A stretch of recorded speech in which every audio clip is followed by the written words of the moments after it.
Vanessa. Welcome to In Her Shoes. Thank you very much for having me. You have been a busy bee recently. It's been quite a ride. I can Wild imagine. ride. Huge congratulations on your most recent achievement, semi-finalist of Masterchef. Thank you. I know I am, but I also know our listeners are going to be so excited just to hear about how you got to where you are today.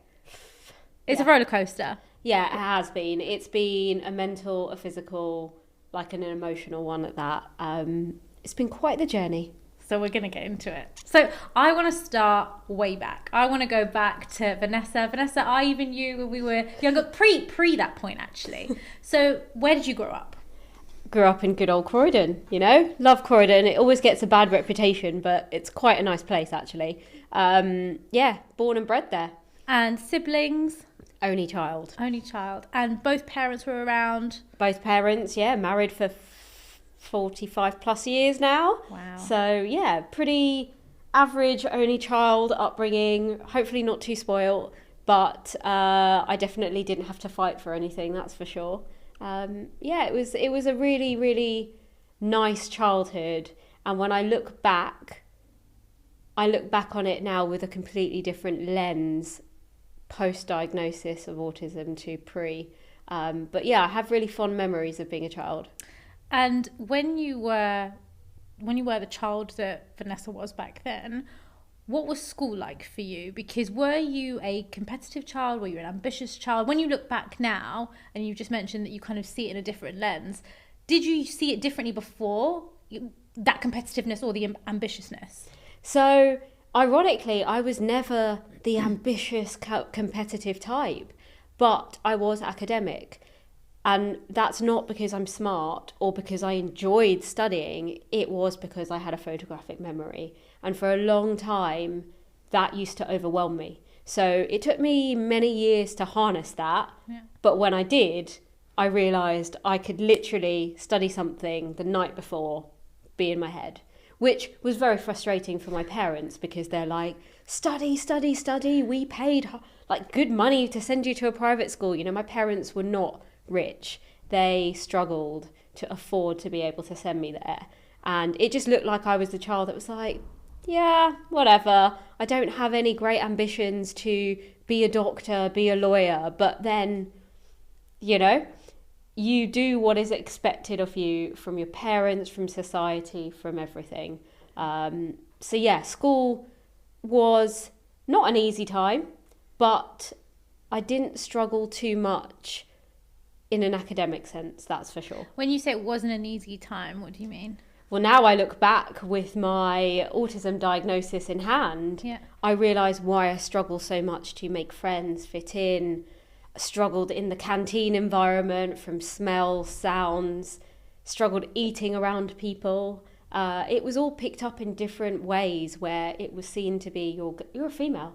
So you're a teenager, it's an eating disorder. But actually, I really had no problems with food, but I had a lot of problems with how canteen food was served to me or not having control over what I was eating or how it was given to me. How did that manifest itself in your behaviours? Just not eating at school. I wouldn't do it.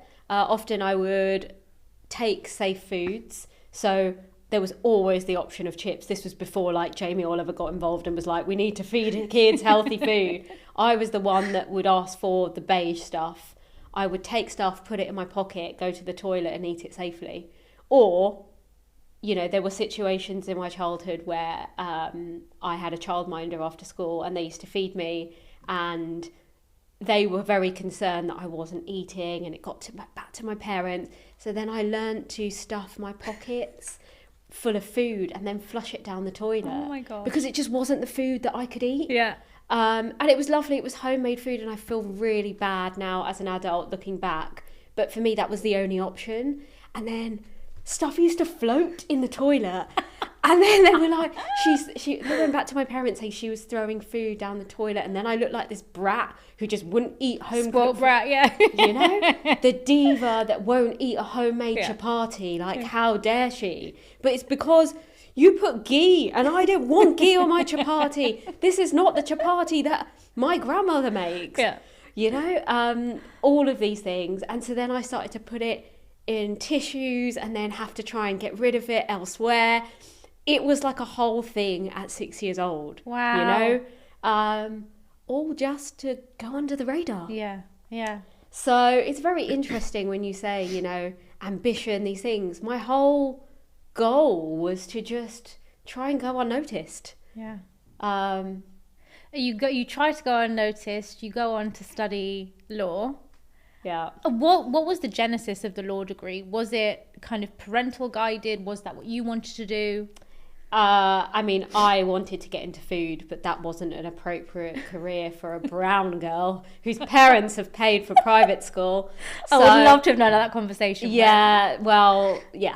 So basically I was terrible at science. Yeah. That side of my brain doesn't quite work. So you can learn what you need to learn, but beyond that, I'm not sure I would have survived. Yeah. I tried to do dentistry work experience, forced by my parents. And fainted 3 times and got put on reception for the rest of the 2-week experience. So I think it was pretty clear that wasn't for me either. So I went down the avenue of law. It was in the family. In fairness, I knew that I'd be good at it because you can just pre-learn information, regurgitate it out. And I did very well.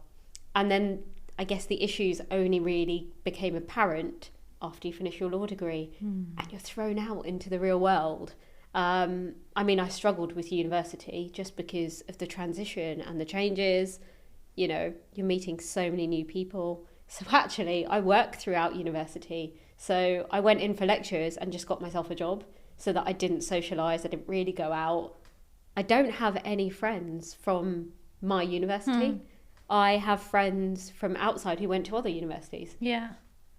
Yeah, so it's interesting because I think that the transition that you talk about when you go to university is hard enough generally, but to throw in kind of the neurodivergent and unknown. Yeah, that unknown. Did you feel different, or did you feel that this was normal and actually everybody else was bizarre? No, I felt very different at university.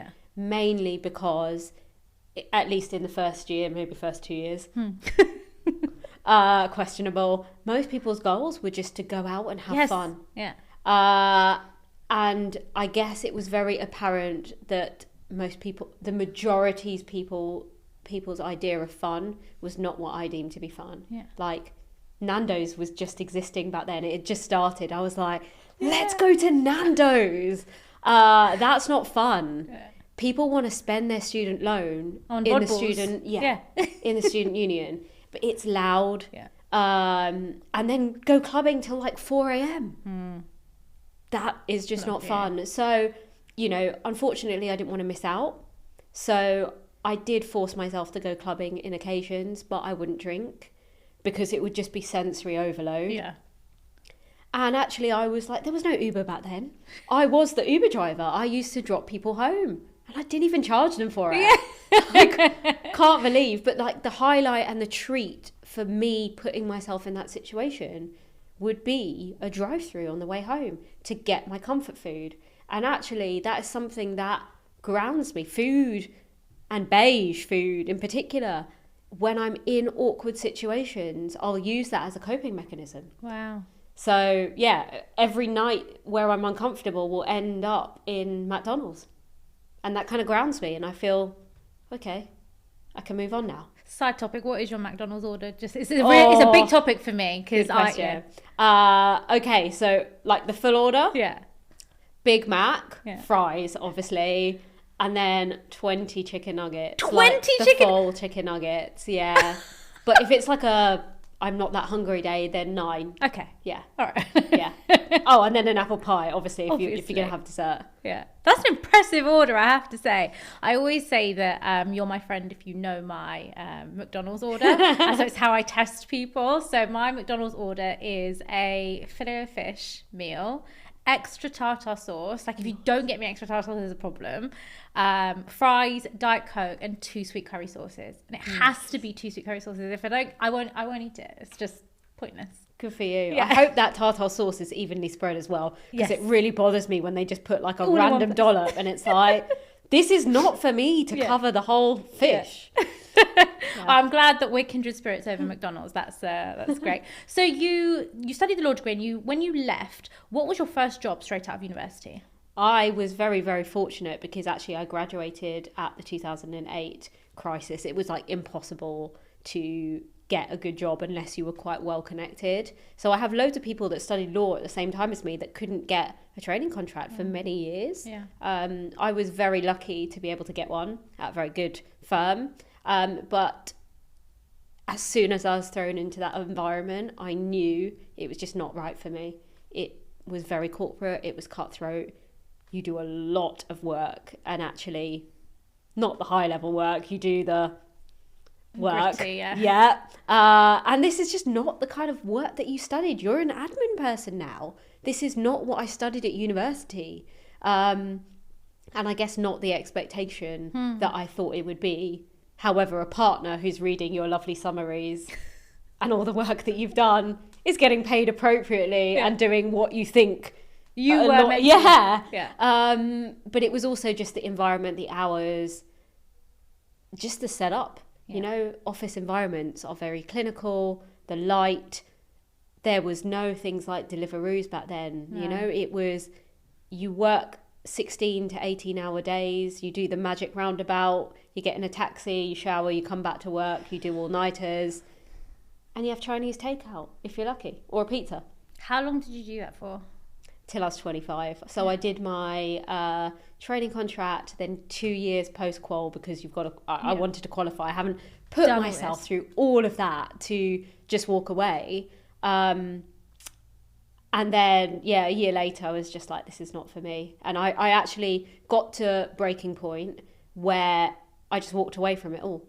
And I actually went to an admin job. Really? Yeah, earning literally £23,000 a year doing like marketing admin. What was the turning point? Like, to kind of leave that after you've qualified as well, you must have got to a place where it's like, no, enough's enough. Yeah. What was that? Burnout, like literally on the break, like on the verge of a nervous breakdown.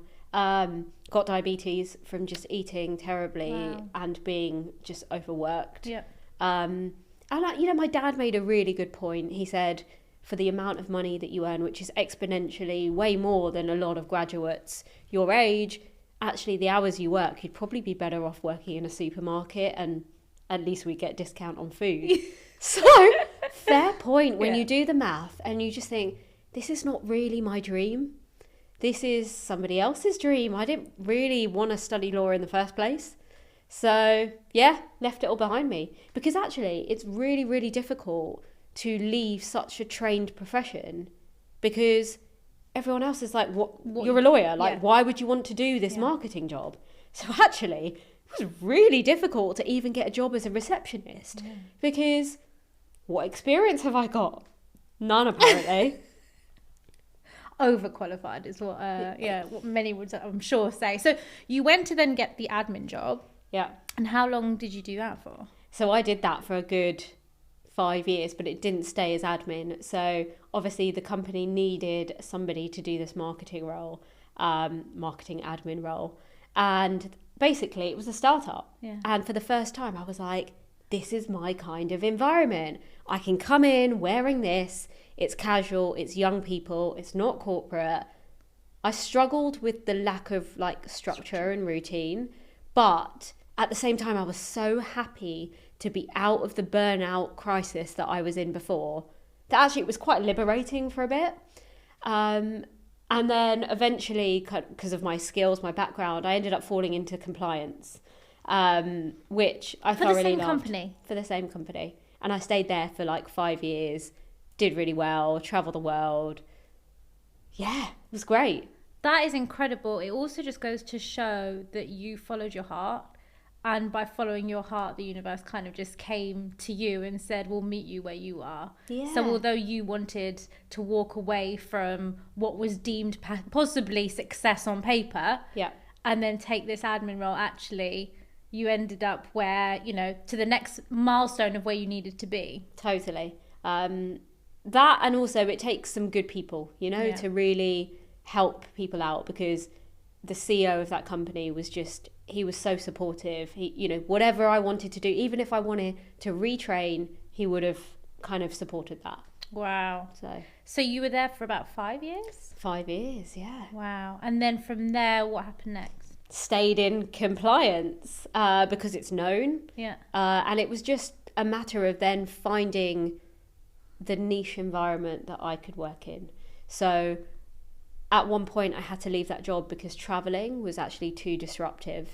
You know, I really struggle with the lack of routine. And so to be away for so much of the year in different places required too much sort of preemptive work, grounding, research, the lot. Yeah. You know, taking away foods that I knew would be okay to keep in my suitcase, researching, making sure I can get the same hotel, similar room, similar floor. It's just a lot. Did you internalize all of this? Because all of that, same room, same floor, trying to get the same routine, foods, was anybody in the workplace aware of what you were trying to organise and structure for yourself? No.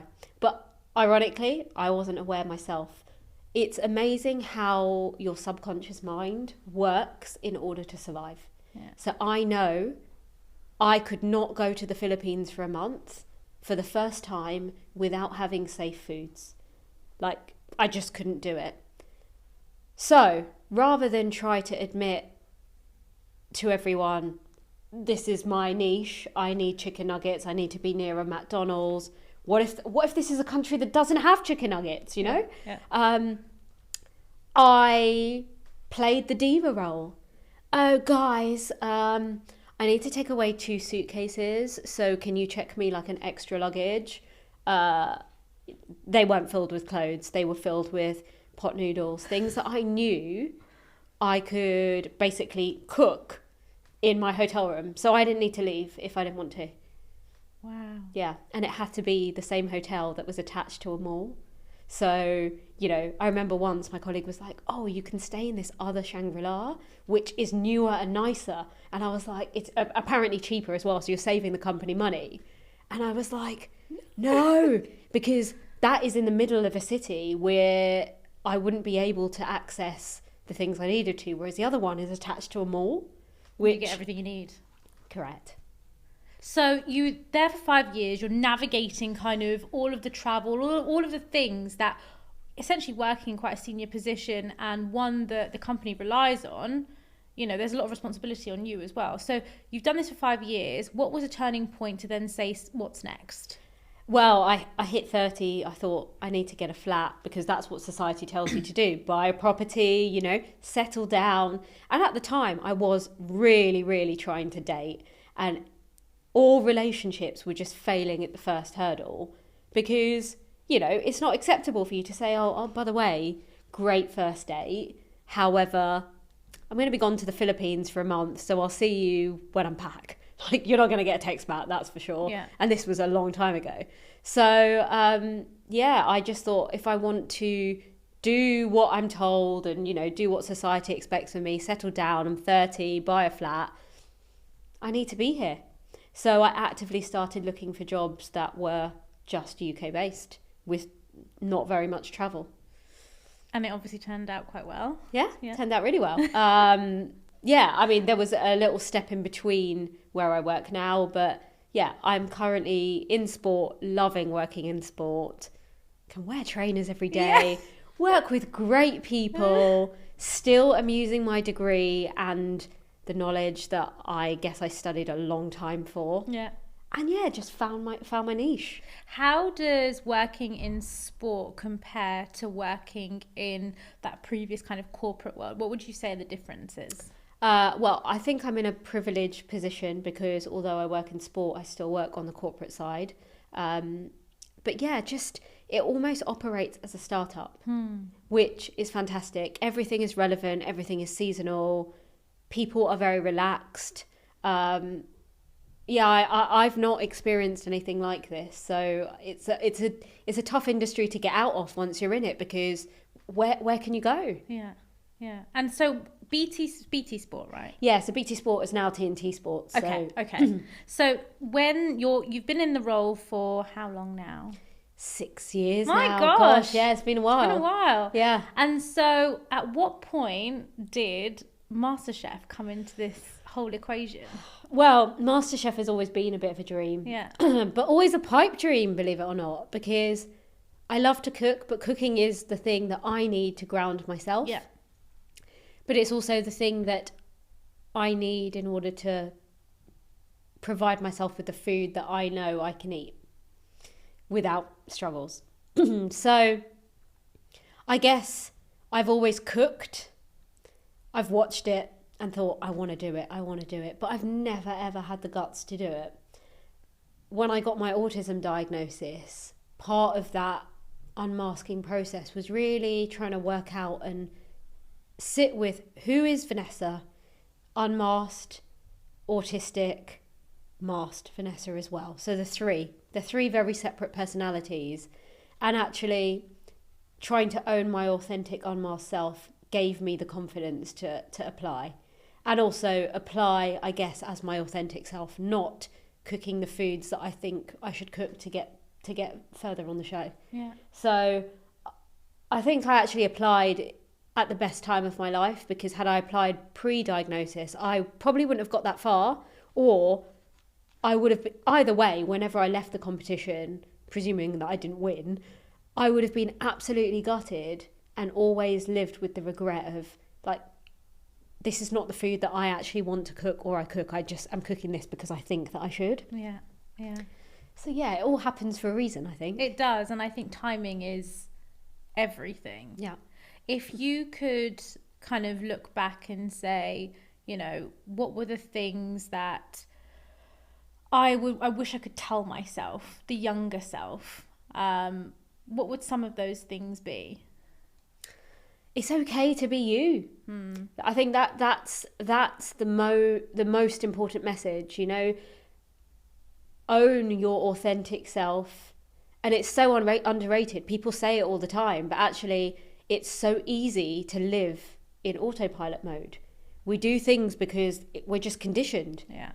And actually, not many people take a step back to think, is this what I want? Who am I? Yeah. You know, there's always that question of who am I? And people answer, I'm a mother, I'm a wife, I'm a this. But actually, that's not an identity. Who are you, really? And actually, my autism diagnosis really forced me to do that. Yeah. And I'm still unmasking. I'm still learning who I am. I'm still unpicking, I guess, decades and a lifetime of traits that I have had to put in place to survive.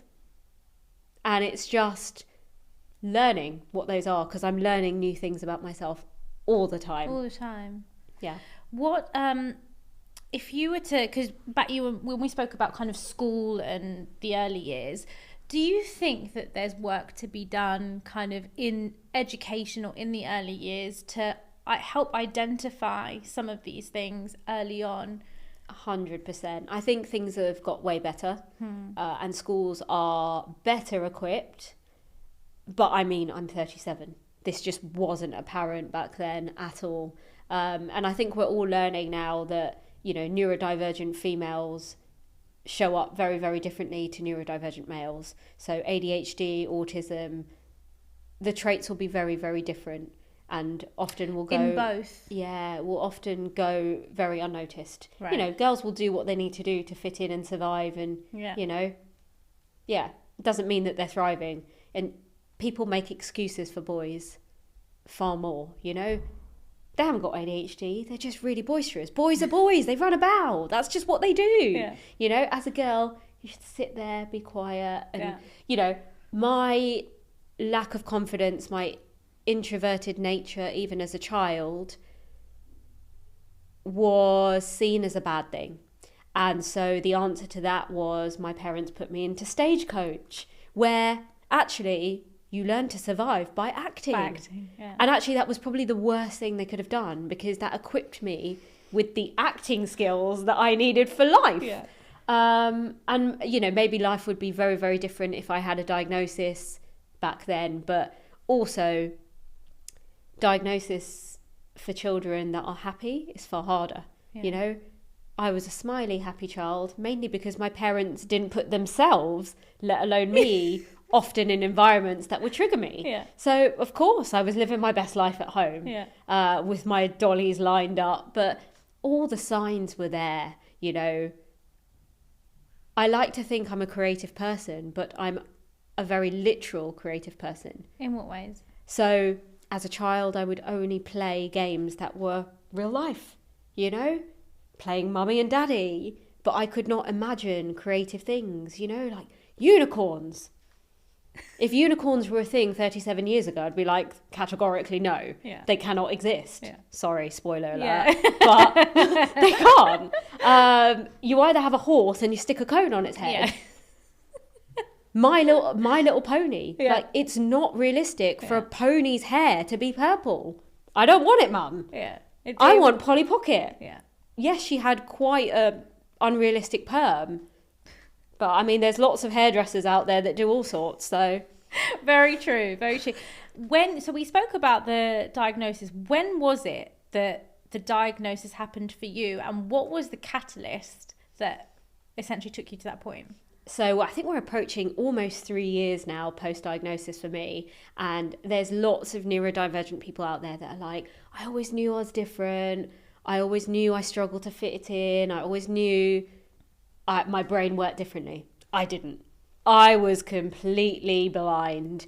Again, it went completely unnoticed because what's normal for my brain is normal for my brain. Right.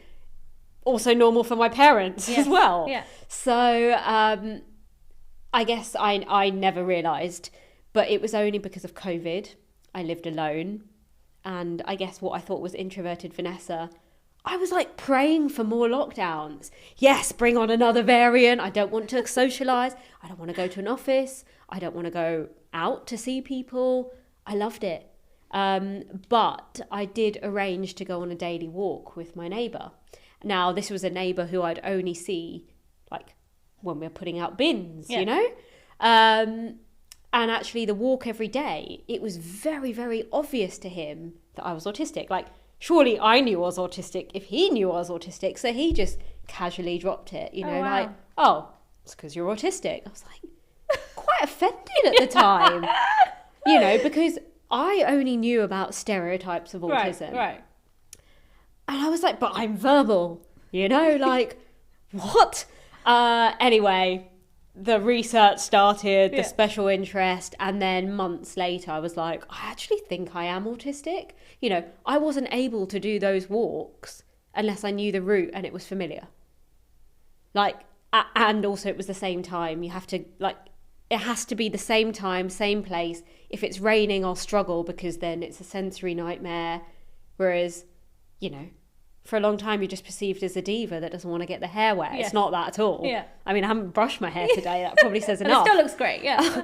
But, yeah, I mean, it was his, I guess, awakening that made me go down the route of diagnosis. And I make it sound easy. It really wasn't.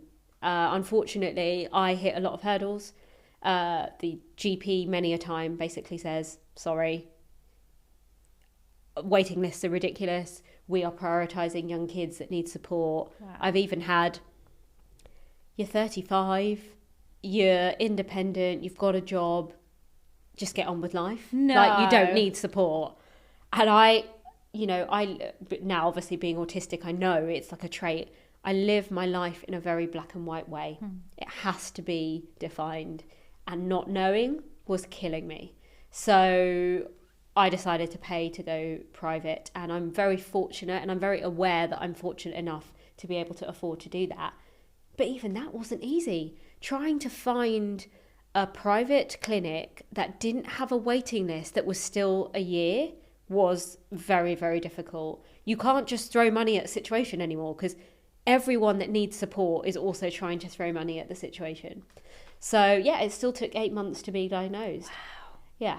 And also the diagnosis process is very stressful, I would say. It's not, you know, I think people think, oh, everyone now wants to be diagnosed. Like, it's the cool thing to do. Actually, it's very stressful. It's like a 3-hour interview But then all the paperwork that goes along with it is tough. Your parents need to fill out childhood paper. Oh my gosh. Like of how you were as a child.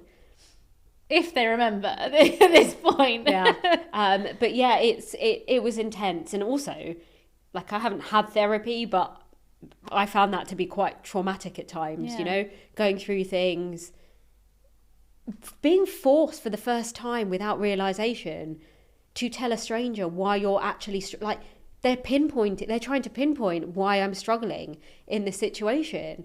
And I think for me the actual interview was the hardest part. Really? Because it was that realization of, oh my gosh, I'm struggling in a hairdresser, not because of what I think I'm struggling with, it's because it's a sensory nightmare. And I say this now with such hindsight. Yeah. But, you know, the notes that my parents wrote about me going to a hairdresser as a child, boy, some of those haircuts were bad. Yeah, like I had to be dragged out, thrown out of salons, very uneven cuts because I just couldn't take it. Yeah. But yeah, it goes under the radar, doesn't it? Because your parents find a way around it. They survive. They find a way to survive. When you get older, you find a way to survive. Yeah. Yeah, survival of the fittest. What would you say now, knowing everything that you know, and you're still unmasking, unpacking, what's next for you? Good question. I would love to get to a stage where I could take the Autistic Chef, which is the brand that I really want to make something.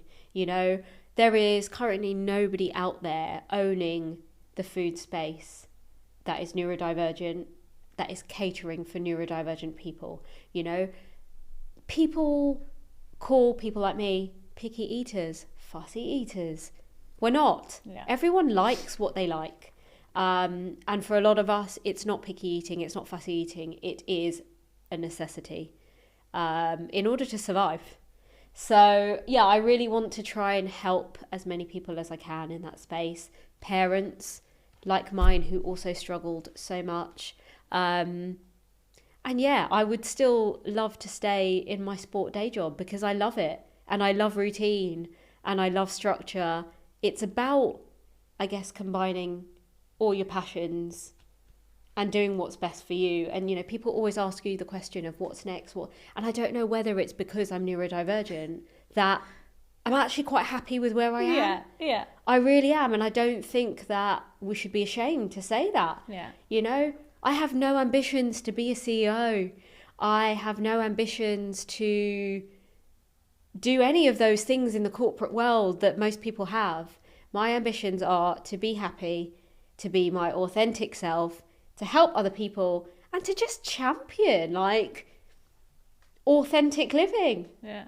Which is incredible. And Thanks. I honestly wish you all the best with just you, the Autistic Chef, because I think it's such an incredible cause. And I really do feel like it's going to help so many people